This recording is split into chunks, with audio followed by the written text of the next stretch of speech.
ಏನಂತೀರಿ?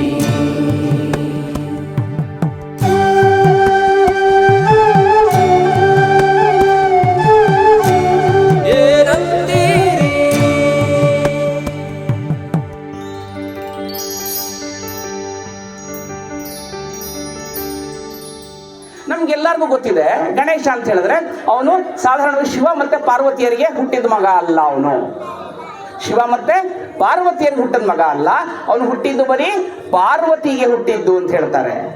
ಸಾಧಾರಣ ಎಲ್ಲ ಏನ್ ಹೇಳ್ತಾರೆ ಅಂದ್ರೆ, ಪಾರ್ವತಿ ನಮ್ಗೆ ಮಿಥ್ಯೆ ಏನ್ ಹೇಳ್ಕೊಟ್ಟಿದ್ದಾರೆ ಅಂತ ಹೇಳಿದ್ರೆ, ಪಾರ್ವತಿ ಸ್ನಾನಕ್ಕೆ ಹೋಗ್ತಾ ಇದ್ಲು. ಆ ಸ್ನಾನಕ್ಕೆ ಹೋಗ್ಬೇಕಿದ್ರೆ ಅಲ್ಲಿ ಯಾರು ಇರಲಿಲ್ಲ. ಶಿವ ಅಲ್ಲಿ ತನ್ನ ಗಣದ ಜೊತೆ ಹೊರಗಡೆ ಹೋಗಿದ್ದ, ಮನೇಲಿ ಯಾರು ಇರ್ಲಿಲ್ಲ, ಕೈಲಾಸದಲ್ಲಿ ಯಾರು ಇರ್ಲಿಲ್ಲ.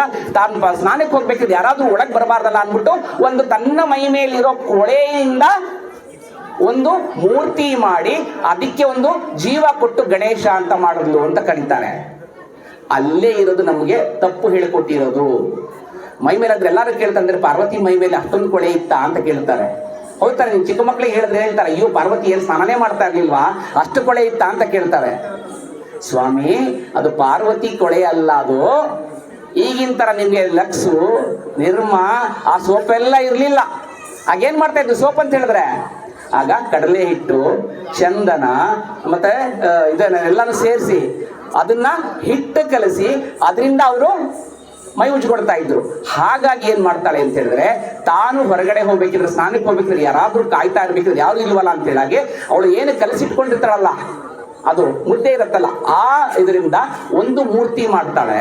ಆ ಮೂರ್ತಿಗೆ ಒಂದು ಜೀವ ಕೊಟ್ಟು ಹೇಳ್ತಾಳೆ, ಅಪ್ಪ ನೀನು ನನ್ನ ಮಗ, ನಾನು ನಿನ್ನ ತಾಯಿ, ನಾನು ಪಾರ್ವತಿ ದೇವಿ, ನಾನು ಸ್ನಾನಕ್ಕೆ ಹೋಗ್ತಿದ್ದೀನಿ, ಯಾರು ಬಂದ್ರು ಒಳಕ್ಕೆ ಬಿಡಬೇಡ ಅಂತ ಹೇಳ್ತಾಳೆ. ಸರಿ, ತಾಯಿ ಹೇಳಿದ್ದು ಆಯ್ತು ಅಂತ ಕೂತ್ ನಿಂತ್ಕೊಳ್ತಾನೆ. ಬಾಲಕ ಒಂದು ಕೈಯಲ್ಲಿ ಒಂದು ತ್ರಿಶೂಲ ಅಂತ ಕೋಲ್ ಹಿಡ್ಕೊಂಡು ನಿಂತ್ಕೊಳ್ತಾನೆ.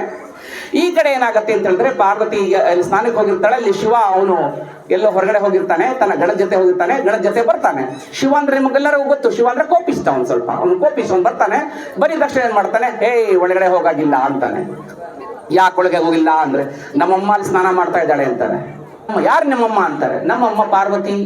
ಅರೆ, ನನಗೇ ಗೊತ್ತಿಲ್ಲದೆ ಅವರ ಮಗ ಹೇಗೆ ಹುಟ್ಟುಬಿಟ್ಟ. ಅದರಲ್ಲಿ ಮಾತು ವಾಗ್ವಾದ ನಡೆಯುತ್ತೆ. ವಾಗ್ವಾದ ನಡೆದಾಗ ಇವನು ಬಿಡದೇ ಇಲ್ಲ, ಅವನ ಗಣಗಳು ಬರ್ತಾರೆ, ಗಣಗಳನ್ನು ಹೊಡೆದಾಕ್ಬಿಡ್ತಾನೆ. ಅಷ್ಟೆಲ್ಲ ಆದ್ಮೇಲೆ ಶಿವನಿಗೆ ಕೋಪ ಬರುತ್ತೆ. ಶಿವ ಏನ್ ಮಾಡ್ತಾನೆ, ತನ್ನ ತ್ರಿಶೂಲ ತೆಗೆದು ಆ ಚಿಕ್ಕ ಬಾಲಕನಿಗೆ ಕುತ್ತಿಗೆನ ಹಾರಿಸ್ಬಿಡ್ತಾನೆ. ಆ ಹಾರಿಸ್ಬೇಕಿದ್ರೆ ಅವನೇನ್ ಹೇಳ್ತಾನೆ, ಅಮ್ಮ ಅಂತ ಕಿಸ್ಕೋತಾನೆ.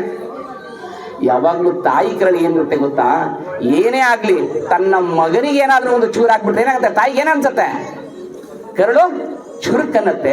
ಆಗ್ಲೇ ಅವಳು ಹಾಗೇನೆ ಅಲ್ಲಿ ಸ್ನಾನದ ಮನೆಯಿಂದ ಬಟ್ಟೆ ಬಲವಾಗ ಹಾಕೊಂಡು ಬರ್ತಾಳೆ. ಬಂದು ನೋಡ್ತಾಳೆ, ಅಲ್ಲಿ ಆ ಚಿಕ್ಕ ಬಾಲಕ ತಾನೇನು ಅಲ್ಲಿ ಅವಳು ಸೃಷ್ಟಿ ಮಾಡಿದ್ನಲ್ಲ ಬಾಲಕ, ಅಲ್ಲಿ ರಕ್ತದಲ್ಲಿ ಅಲ್ಲಿ ರುಂಡ ಹೋಗಿರುತ್ತೆ. ರುಂಡ ಒಂದು ಕಡೆ ಮುಂಡೆ ಆಗಿರುತ್ತೆ, ಆ ಕಡೆ ಅಲ್ಲಿ ರಕ್ತ ಹರಿತಾ ಇರುತ್ತೆ. ಏನು ಮಾಡಿದ್ರಿ ಇದು ಅಂತ ಕೇಳ್ತಾಳೆ. ಯಾರು ಇವನು ಅಂತ ಹೇಳಿದಾಗ ಎಲ್ಲ ವೃತ್ತಾಂತಗಳು ಹೇಳ್ತಾನೆ. ಹೇಳಿದಾಗ ಶಿವನಿಗೂ ಒಂಥರ ಅವನ ಕೋಪ ಇಲ್ಲ, ತಂಗಾಗತ್ತೆ. ಇವಾಗ ಏನ್ ಮಾಡ್ಬೇಕು ಅಂದ್ರೆ, ನೀವೇನ್ ಮಾಡ್ತಾರೋ ಗೊತ್ತಿಲ್ಲ ನನಗೆ ಈ ಮಗುದು ಜೀವ ಉಳಿಬೇಕು ಅಂತಾನೆ. ಅಂದ್ರೆ ಒಂದು ಸತಿ ತಲೆ ಕತ್ತಲೆ ಮಾಡಕ್ಕಾಗದಿಲ್ಲ, ಜೀವ ಬರ್ಸಕ್ಕಾಗಲ್ಲ. ಹಾಗೆ ಏನ್ ಮಾಡ್ಬೇಕು ಅಂತ ಹೇಳಿದಾಗ ತನ್ನ ಗಣನ ಕರೀತಾನೆ. ಗಣನ ಕರೆದ್ಬಿಟ್ಟು, ನೋಡಪ್ಪ, ಉತ್ತರ ದಿಕ್ಕಿನಲ್ಲಿ ಯಾರು ಮಲಕೊಂಡಿರ್ತಾರೋ ಅವ್ರ ತಲೆ ಕತ್ತರಿಸ್ಕೊಂಡ್ ಬಾ ಅಂತ ಹೇಳ್ತಾರೆ. ನಮ್ಗೆಲ್ಲರಿಗೂ ಗೊತ್ತಿರ್ಬೋದು, ನಾವ್ ಯಾವುದೇ ದಿಕ್ಕಲ್ಲಿ ಬೇಕಿದ್ರು ತಲೆ ಹಾಕ್ತಿವಿ, ಉತ್ತರ ದಿಕ್ಕಲ್ಲಿ ತಲೆ ಹಾಕಲ್ಲ. ಯಾತಕ್ಕೆ ವೈಜ್ಞಾನಿಕವಾಗಿ ಉತ್ತರ ದಿಕ್ಕಲ್ಲಿ ತಲೆ ಹಾಕಬಾರ್ದು ಅಂತ ಹೇಳಿದ್ರೆ, ಅಯಸ್ಕಾಂತೀಯ ಗುಣಗಳಿರುತ್ತೆ, ಹಾಗಾಗಿ ಉತ್ತರ ದಿಕ್ಕಲ್ಲಿ ತಲೆ ಹಾಕಬಾರ್ದು ಅಂತ. ಹಾಗಾಗಿ ಅವತ್ತಿನ ಕಾಲದಲ್ಲೂ ಯಾರು ಉತ್ತರ ದಿಕ್ಕಲ್ಲಿ ಇಡೀ ಗಣಗಳು ಇಡೀ ಭೂಲೋಕದಲ್ಲ ಸುತ್ಕೊಂಡ್ ಬರ್ತಾರೆ, ಅವ್ರು ಯಾರೂ ಸಿಗೋದಿಲ್ಲ ಅಂದಾಗ ಏನ್ ಮಾಡ್ತಾರೆ ಅಂತ ಹೇಳಿದ್ರೆ, ಅಲ್ಲೊಂದು ಆನೆ ಒಂದು ಉತ್ತರ ದಿಕ್ಕಲ್ಲಿ ಮಲ್ಕೊಂಡಿರುತ್ತೆ.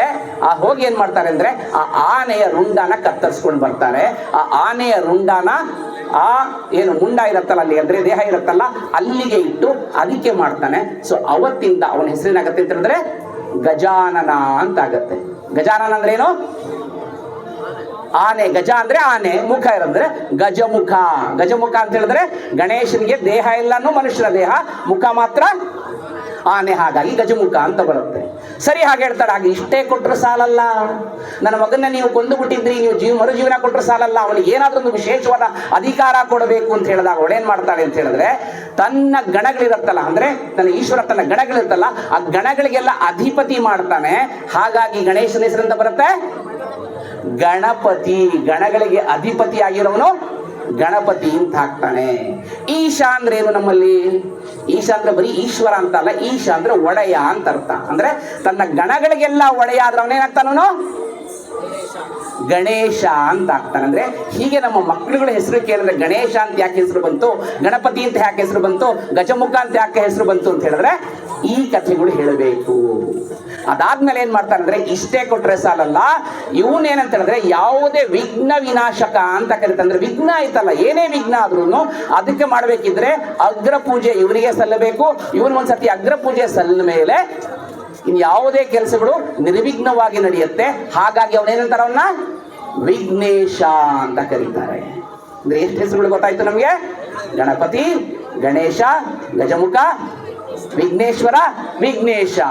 ಇಂತಹ ಮತ್ತಷ್ಟು ಕುತೂಹಲ ಮಾಹಿತಿಗಾಗಿ ನಮ್ಮ ಚಾನಲನ್ನು ಲೈಕ್ ಮಾಡಿ, ಶೇರ್ ಮಾಡಿ ಮತ್ತು ಸಬ್ಸ್ಕ್ರೈಬ್ ಆಗೋದನ್ನು ಮರಿಬೇಡಿ. ಅದೇ ರೀತಿ ಇಷ್ಟ ಆಗಿತ್ತು ಅಂತ ಹೇಳಿದ್ರೆ ಶೇರ್ ಮಾಡೋದನ್ನು ಸಹ ಮರಿಬೇಡಿ. ಏನಂತೀರಿ?